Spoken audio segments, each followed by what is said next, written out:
tanda dukungan juga Pak terhadap Pak Anies? Iya, saya mendukung yang terbaik. Saya mendukung yang terbaik yang bisa memperbaiki bangsa ini ke depan.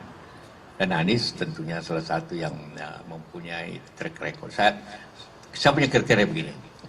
Orangnya tentu mempunyai leadership.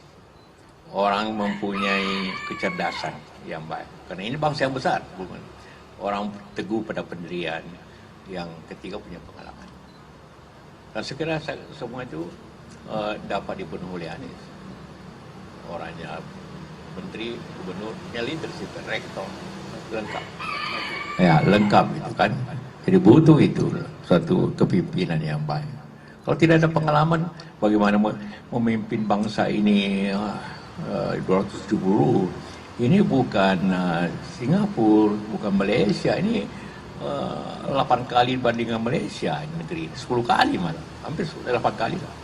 Jadi ini butuh orang punya sinergi. Karena itu saya kasih vitamin supaya lebih stamina kuat menghadapi 4 bulan ke depan.